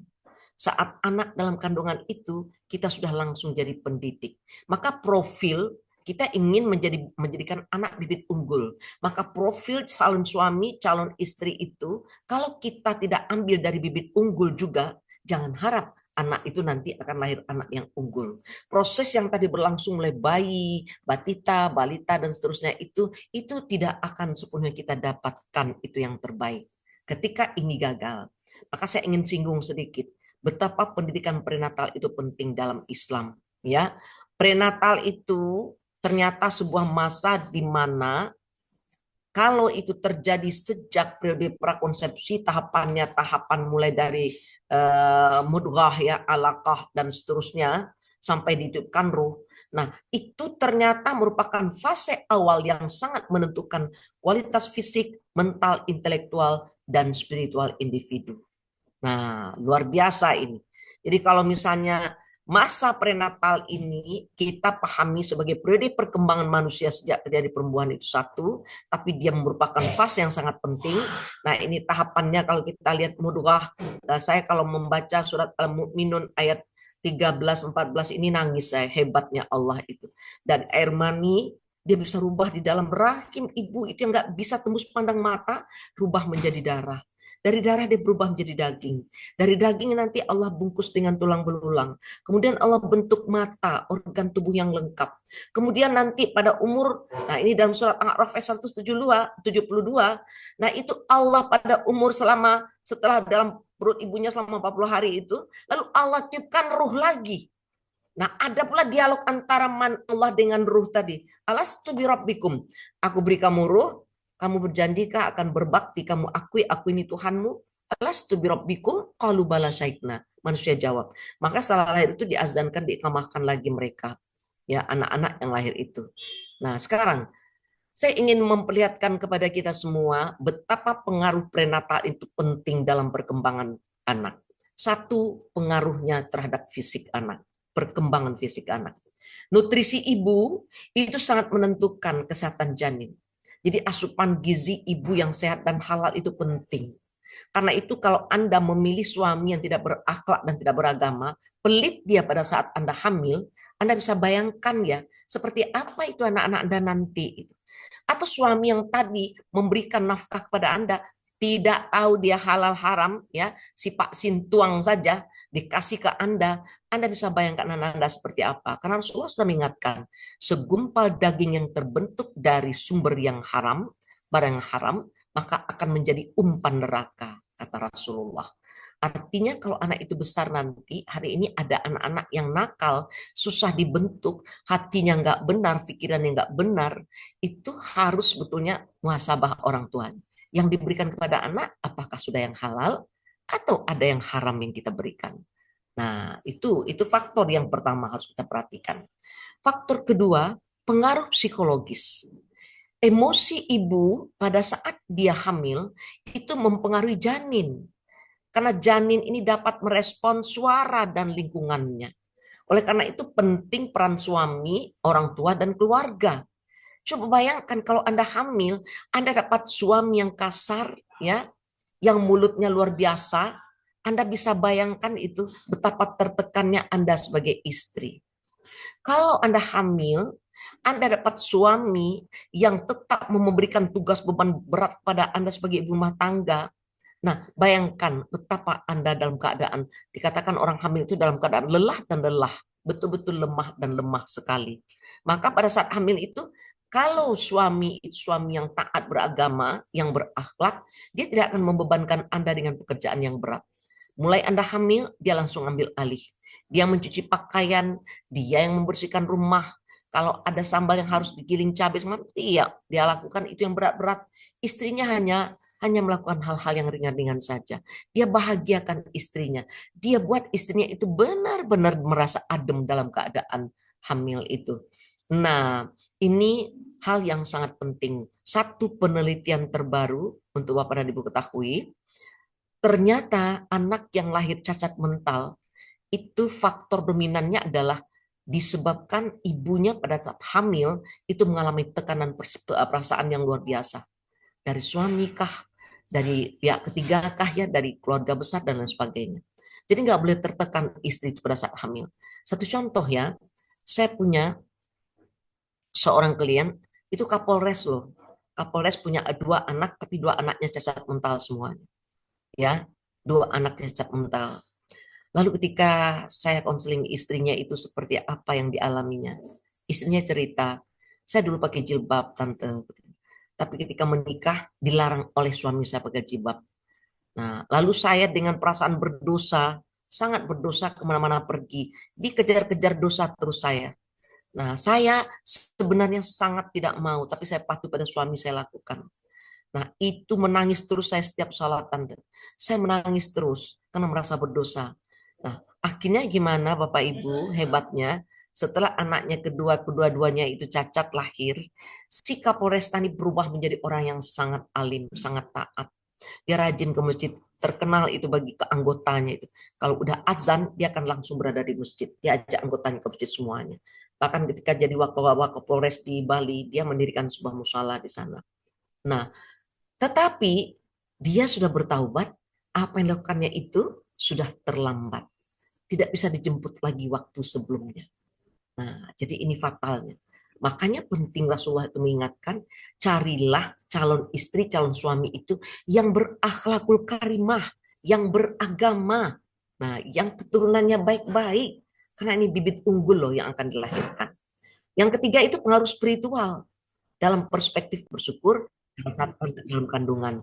Apakah itu anak yang berada dalam janin mulai pada saat ruh sudah ditiupkan itu, ya. Nah, ibu ataupun ayahnya kedua-duanya harus mencoba menanamkan di dalam hatinya, mengisi hatinya itu dengan sifat-sifat mulia, buang sifat-sifat tercela. Nah, itu akan jadi bagian dari anak yang Anda kandung kelak.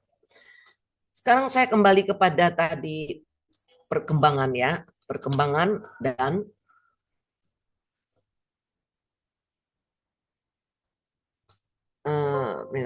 sekarang saya kembali kepada perkembangan tadi. Faktor-faktor ya yang mempengaruhi pertumbuhan dan perkembangan manusia itu, jangan kita hanya bicara soal faktor pendidikan dari keluarga saja. Ya. Jadi faktor itu terdiri dari 3 dalam konteks Islam. Faktor yang pertama itu adalah faktor dari genetik tadi, bawaan dari ayah dan ibunya tadi. Nah, itu mempengaruhi seperti apa anak itu kelak. Makanya teori konvergensi itu mengatakan 2 poin penting gak bisa diabaikan, sama kuatnya. Faktor bawaan, genetiknya, dan faktor lingkungan terima. Nah, kemudian baru lingkungan keluarga. Seperti apa peran keluarga ini mendidik anak, ya? Nah, seperti apa peran keluarga? Sejauh mana pendidikan nilai-nilai pendidikan Islam itu sudah berlangsung di dalam kita membesarkan anak-anak kita itu tadi. Nah, kemudian bagaimana dia berada di lingkungan yang seperti apa?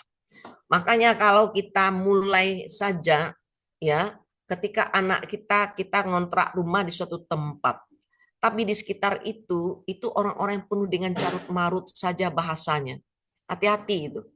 Nah, anak Anda juga akan rentan untuk melakukan tersebut. Atau di tempat itu anak-anak yang terlibat narkoba dan segala macam saja. Itu bahaya untuk Anda. Jadi carilah lingkungan ini, di mana komunitas yang di mana lingkungan itu mendukung pendidikan anak bagi Anda. Nah, kemudian tadi itu bagaimana peran keluarga lagi. Usia bayi, peran ibu luar biasa dalam memberikan ASI eksklusif. Bahkan di dalam ayat itu katakan 2 tahun. Karena memang berbeda pemberian ASI itu kepada anak dengan anak yang tidak diberikan ASI, susu formula. Hari ini ibu-ibu modern sudah banyak enggan memberikan ASI. Saya pernah beri ceramah di Pariaman, saya dengan Dr. Robert ya, saya itu memberikan ceramah tentang bagaimana manfaat ASI dilihat dalam berbagai aspek. Dr. Robert dari sisi kesehatan. Ternyata ASI itu luar biasa mencerdaskan anak. Apalagi yang pertama dihisap anak itu zat antibodi yang luar biasa. Makanya anak yang dapat ASI yang tidak dapat ASI itu berbeda ketahanan fisiknya. Yang nggak dapat ASI itu yang dibesarkan dengan susu formula aja, itu anak itu mudah sakit. Mudah banget sakit. Tapi yang dapat ASI ini, itu luar biasa. Ala rabah orang sarumahnya aman-aman. Beko terakhir kalau nyuka naik karena hijau ketek. Kena apa? Kena ASI. Memang badan anak yang diberi ASI dengan yang diberi susu formula beda. Kalau anak yang diberikan ASI itu badannya itu sipik tapi berat.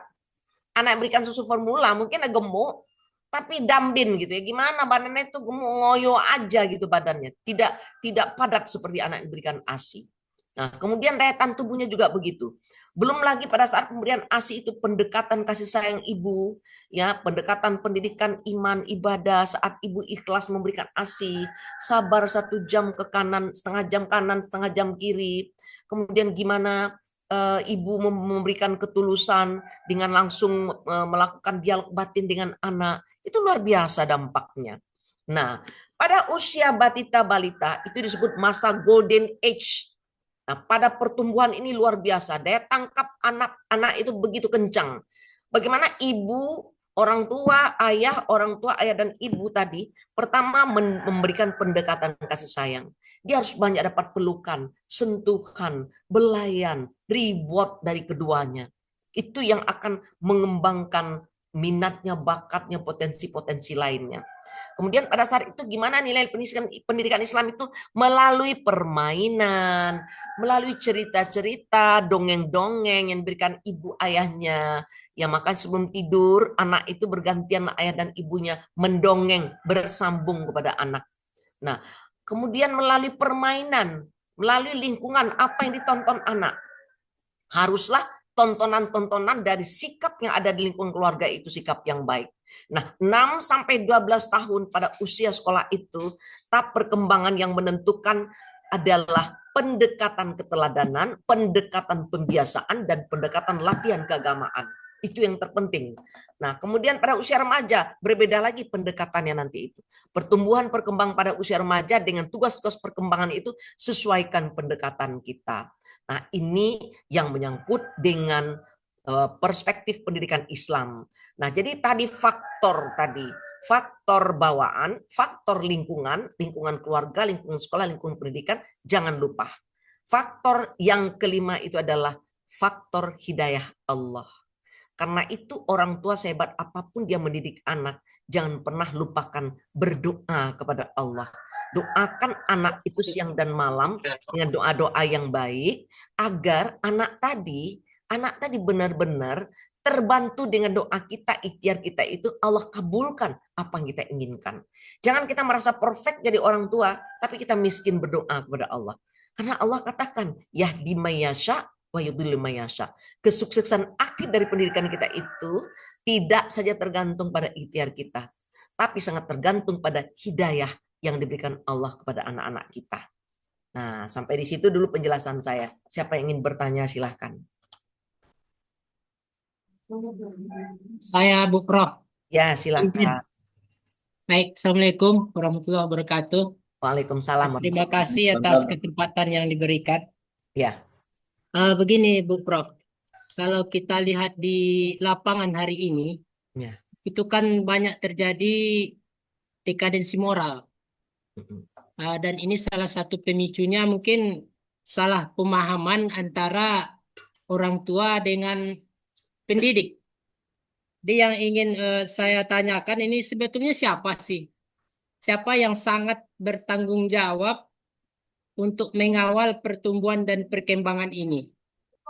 Kemudian apa urgensinya dan implikasinya dengan kita sebagai praktisi pendidikan?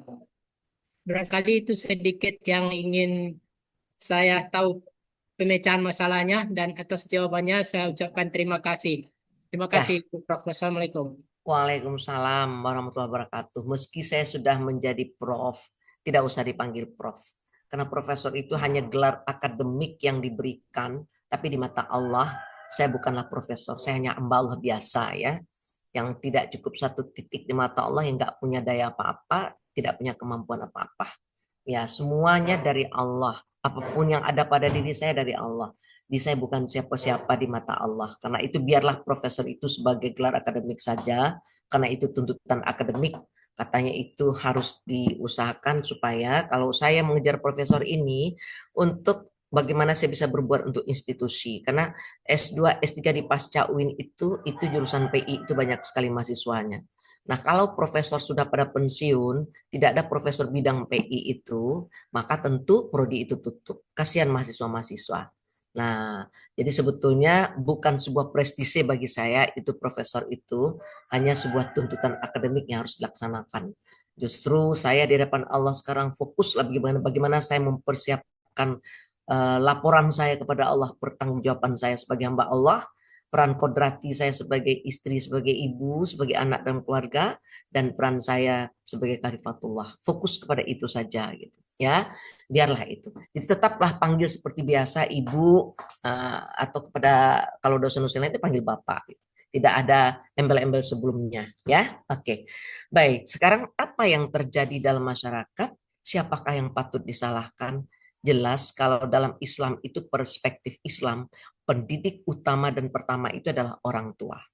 Orang tua. Makanya dikatakan kullu mauludin yuladu ala fitrah fa'abawahu yuhawidanihi au yunasiranihi au yumajjisanihi. Nah, anak dikatakan dalam pertumbuhan perkembangan tadi, bayangkan sejak dari periode prakonsepsi memilih pasangan hidup, itu akan ditanya orang tua nanti.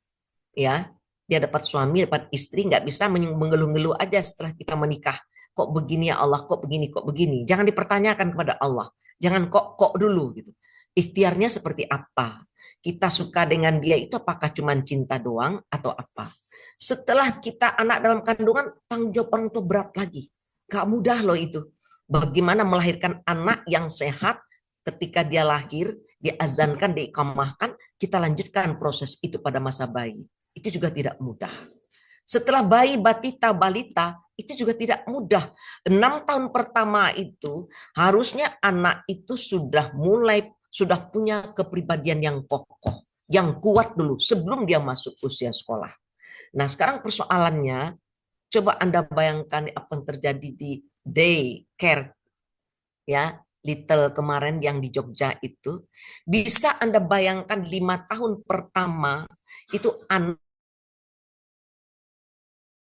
dibesarkan di lingkungan yang seperti itu. Nah, ini ketika dia sudah besar, tidak aneh kalau dia orang yang hebat tawuran, orang yang hebat bully-membuli, karena yang dia alami dari kecil sudah seperti itu. Nah, banyak sekarang anak-anak yang diserahkan pengasuhannya 5 tahun pertama itu kepada siapa? Pembantu, babysitter, ya kan? Nah, kalaupun ada nenek kakek, katanya udah aman nenek kakek. Padahal pendidikan nenek kakek itu berbeda dengan pendidikan kita, orang tuanya. Nah, ini yang kemudian diterima di sekolah ini. 6 tahun masuk sekolah. Belum lagi terbentuk karakter kepribadiannya. Atau kalaupun terbentuk, yang terbentuk itu karakter kepribadiannya yang buruk. Ditampung oleh guru di sekolah. Sampai di sekolah ternyata pendidiknya, guru itu bukan pula guru yang betul-betul punya kompetensi sebagai pendidik. Guru yang memperburuk situasi pula keadaan gitu. Di rumah dia sudah tidak dibesarkan dengan cinta dan kasih sayang, pendekatan keteladanan, ya, pendekatan komunikasi yang persuasif gitu. Di sekolah dia berhadapan dengan guru yang sadis-sadis pula. Saya, ibu-ibu, bapak-bapak, saya pernah survei 23 sekolah di Kota Padang. Saya dengarkan gitu, saya duduk di teras sekolah itu, saya dengarkan bagaimana guru mengajar. Astagfirullahaladzim, ngeri saya mendengar. Bagaimana guru mengajar di sekolah dasar itu pakai carut marut kepada siswanya. Betul, Bapak Ibu cobalah pergi ke sekolah dasar itu. Duduk di samping jendela itu. Dengarkan gitu. 40 siswa. Betul, yang salah itu juga sistem pendidikan kita. Di Australia itu untuk sekolah dasar itu, dalam satu kelas itu murid itu hanya cuma ada 10-15. Di situ ada satu guru, ada 2 instruktur pendamping. Maka pembelajaran itu betul-betul bisa efektif. Kita di sekolah dasar, satu lokal itu 40 anak. Bayangkan anak sekolah dasar, lalu guru mengajar, di sini ditegur dia, di sana dia ribut lagi, di sini tegur, sana ribut, akhirnya guru itu carut marut. Keluarlah carut marutnya. Nah, coba bayangkan itu. Di sekolah ini yang didapatkan. Syukur sampai carut marut. Kalau sampai kepada pukul memukul, bayangkan ya, adakah guru SD yang main pukul kepada siswa? Ada. Kadang-kadang itu pelampiasan karena dia juga tidak puas dalam rumah tangganya. Dia dapat KDRT dari suami, dilampiaskan kepada siswanya. Nah, coba bayangkan, ini yang dihadapi anak usia sekolah dasar. Belum lagi lingkungan yang juga tidak sehat. Ya, tidak sehat. Di lingkungan dia sekolah itu, lingkungannya tidak representatif. Belum lagi di lingkungan tempat tinggalnya juga tidak representatif. Belum lagi yang dia saksikan di media sosial segala macam bentuk kejahatan, bentuk kriminalitas, ya. Bayangkan seperti apa model anak-anak kita sekarang ini yang akan terjadi. Nah, itu baru dari sisi fakta, satu fakta. Fakta kedua, Bapak Ibu, saya kemarin dapat di Balitbank Sumbar itu melakukan satu penelitian tentang analisis terhadap penyebab tingginya perceraian di Sumatera Barat. Nah, mereka ingin melihat karena apa perceraian di Sumatera Barat luar biasa sekarang. Tahun 2025 itu mendekati angka 10.000 satu tahun. Cerai gugat dan cerai talak. 79% itu yang menggugat itu adalah perempuan di Sumatera Barat. Dan di Sumatera Barat yang 10.000 itu masih kecil dibanding Jawa Barat. Satu kabupaten di Jawa Barat aja itu perceraian itu sudah 10.000 lebih. Dan ada katanya satu tren di Jawa Barat, itu siapa yang sudah paling banyak rekor dia menjadi janda, itu sebuah kebanggaan. Jadi kalau dia sudah gonta-ganti istri itu sampai gonta-ganti suami sampai 10, itu kebanggaan bagi orang Jawa Barat. Maka di sana itu satu kabupaten aja 10.000. Belum lagi seluruh satu provinsi di Jawa Barat. Bayangkan itu. Nah, seluruh Indonesia sekarang itu 39.000 perceraian satu tahun 2025. Bapak Ibu bisa bayangkan korban anak-anak yang korban perceraian ini, bagaimana perilakunya. Salah satu penelitian menunjukkan hampir dominan perilaku anak-anak berperilaku menyimpang itu adalah korban dari perceraian atau konflik rumah tangga yang berkepanjangan di dalam keluarga, tapi mereka mempertahankan terus rumah tangganya karena menjaga image. Walaupun dalam rumah tangga itu sudah asing satu sama lain, sudah nggak tidur bareng ya, sudah hantam-menghantam ya, nah sudah KDRT, tapi mereka menjaga image. Nah, bisa dibayangkan. Saya juga prihatin ketika ketuk palu di pengadilan, itu tidak ada advokasi tentang co-parenting pasca perceraian. Maka kemarin di UNP saya juga diundang oleh Fakultas Psikologi UNP, ada FGD, UNP akan membuat satu model co-parenting pasca perceraian di Sumatera Barat berbasis ABS-SPK. Nah, saya mencoba pula melihat akan melakukan penelitian juga tentang bagaimana membuat co-parenting ya, model edukasi co-parenting pasca perceraian untuk orang tua dan anak dan keluarga besar itu berbasis ABS-SPK. Saya coba tanya kepada konsultan keluarga, coba saya mohon kasih saya data tentang orang-orang sudah bercerai, tapi setelah bercerai itu hubungan anak dengan bakonya baik, hubungan anak dengan ayahnya baik, hubungan anak dengan nenek dan tantenya tetap seperti biasa. Nah, ternyata sampai sekarang cuma satu keluarga saya dapatkan. Rata-rata di Sumatera Barat kalau sudah bercerai itu habis semuanya. Nggak ada lagi itu. Ayah tidak bertanggung jawab lagi kepada anak, tidak mau tahu lagi. Walaupun di atas kertas di pengadilan itu ada janji akan anak membayar sekian tiap bulan, itu nggak ditepati itu, nggak ada itu. Kemudian bako juga seperti itu, habis remuk semua hubungan silaturahmi itu. Bayangkan, sudahlah anak korban perceraian itu sudah sangat menderita, ditambah lagi hubungan silaturahmi yang buruk itu memperburuk perilaku anak-anak kita.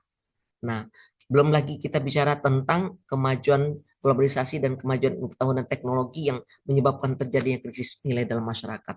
Itu juga memperburuk kondisi anak-anak kita. Maka tidak ada cara lain yang terbaik hari ini. Mari kita awali pendidikan anak itu kalau sudah menikah apa boleh buat.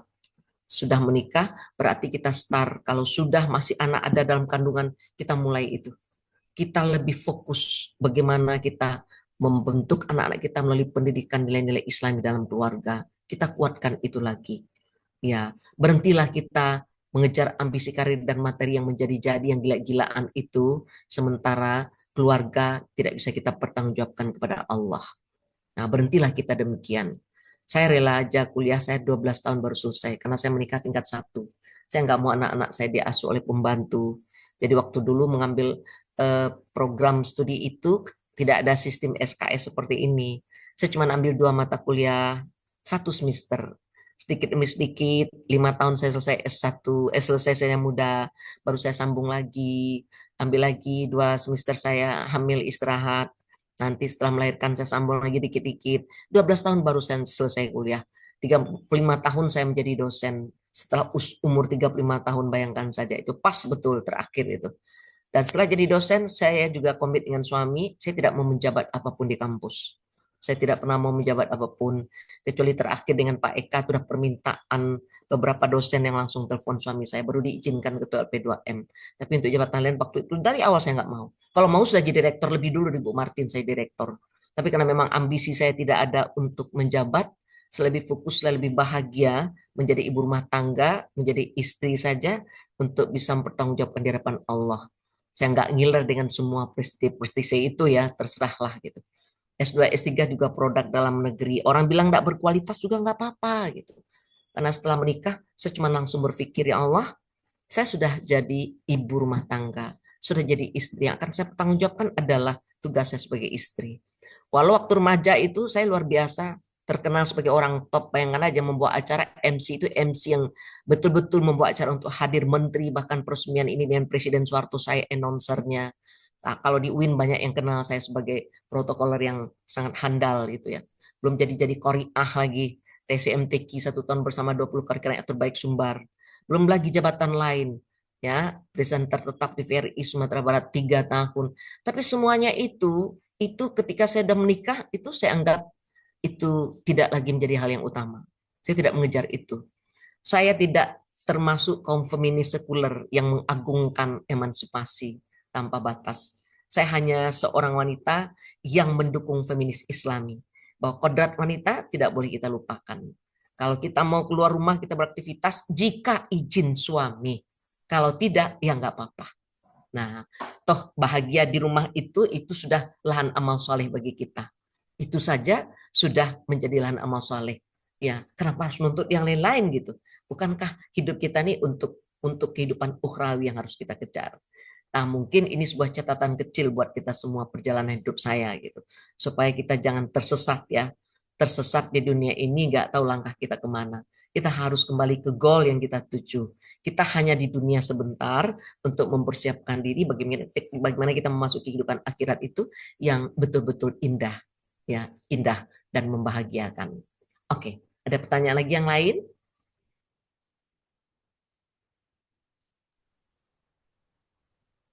Izin bertanya, Bu. Iya, silahkan, Siva. Kan di fase 3 sampai 6 tahun sebelum sekolah ya Bu ya. Kan Ya, anak-anak tuh rata-rata dekatnya sama yang ibu. Bapak kan fokusnya cari uang, maksudnya kerja gitu di luar gitu. Jadi interaksinya tentu banyaknya sama ibu, pengaruh sikapnya lebih banyak ke ibu gitu, Bu. Jadi yang peran laki-lakinya itu di mana gitu, Bu gitu. oke. Ya, pengembangan fitrah seksualitas anak itu menjadi tanggung jawab ayah dan ibu yang paling utama itu. Makanya 6 tahun pertama itu anak membutuhkan dekapan, belayan, sentuhan, ciuman, pelukan dari ayah dan ibunya. Kehangatan dari 2 unsur. Jangan pernah hanya ibu saja yang memberikan pada usia balita itu. Seorang ayah yang mencari nafkah, pulang dia kerja, dia benar-benar harus buang itu keletihan, kelelahannya itu. Bagaimana ketika dia berada di rumah, dia betul-betul membangun quality time dengan anaknya tadi. Dia bercengkrama dengan anaknya, ya dia bermain dengan anaknya. Karena pada saat permainan dengan ayah itu, anak mendapatkan luar biasa nilai-nilai pendidikan. Pada saat anak berdialog dengan ayah, di situ anak-anak luar biasa mendapatkan pelajaran tentang konsep hidup, ya, bagaimana memahami, bagaimana menjadi orang yang sportif, ya gitu ya. Nah, banyak hal yang dia dapatkan dari ayahnya tadi. Kalau anak itu tidak mendapatkan kehangatan dari ayah, ini akan berlanjut terus akan sangat bahaya lagi nih. Nah, usia 6 sampai 12 tahun itu anak laki-laki dikembalikan kepada ayahnya, anak perempuan kepada ibunya, lintas gender pendidikannya. Bagaimana ayah mendidik anak di sana? Dia mengenal Allah, melaksanakan perintah Allah. Bagaimana anak ayah di situ menanamkan konsep hidup seperti apa seorang laki-laki itu yang benar. Kemudian bagaimana anak perempuan dengan ibu, di sana dia belajar gimana jadi perempuan. Makanya 6 sampai 12 tahun itu ibu tuh harus ajak loh anak itu ke dapur. Lihat ibu memasak, sayang. Ini ibu masak ini. Begini caranya. Kayak cuci piring juga begitu. Dia ikut-ikutan gak apa-apa. Kita nyapu rumah ikut libatkan anak perempuan kita. Kenapa? Sampai 12 tahun itu dia belajar jadi perempuan.